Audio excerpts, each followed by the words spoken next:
আজ একটু বাইরে যাওয়ার জন্য রেডি হয়ে সমস্ত কিছু করে বাইরে বেরাচ্ছিলামই, তখনই দেখলাম আমাদের হালচাল বুঝতে একজন স্পেশাল গেস্ট এসছে। কোন স্পেশাল গেস্ট চলো আগে দেখায়।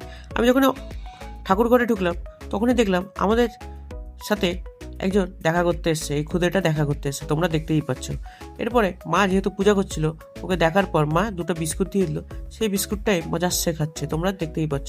যাই হোক, ভিডিও শুরুর আগে তোমরা যদি চ্যানেলে নতুন হয়ে থাকো এবং চ্যানেলটাকে এখনও সাবস্ক্রাইব না করে থাকো, তাহলে কি করছো?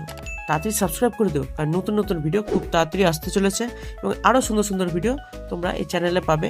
সো আমার সাথে এবং চ্যানেলের সাথে জুড়ে থেকো। যাই হোক, খুদেটা বিস্কুটটা পেয়ে খুবই খুশি এবং আরও মা কলাফলা দিল এবং কলাফলা দিয়ে উনি দেখছিলাম মজার খাচ্ছিল এবং আওয়াজও করছিল, মানে খুশিতে আওয়াজও করছিল। যাই হোক, এরপরে খাওয়া দাওয়া করলো এবং তারপর কিছুক্ষণ টাইম স্পেন্ড করলো আমাদের সাথে এবং দেখলাম একদম মানুষের মতনই লাগছিল, কারণ আমাদের পূর্বপুরুষরা এরকমই ছিল, তোমরা জানোই।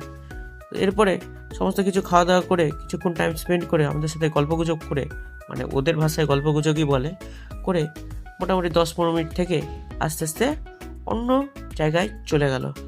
এরা খাবার পায় না বলে এদিক ওদিক ঘুরে বেড়ায়, এদের জন্য কষ্ট লাগে, তাই না?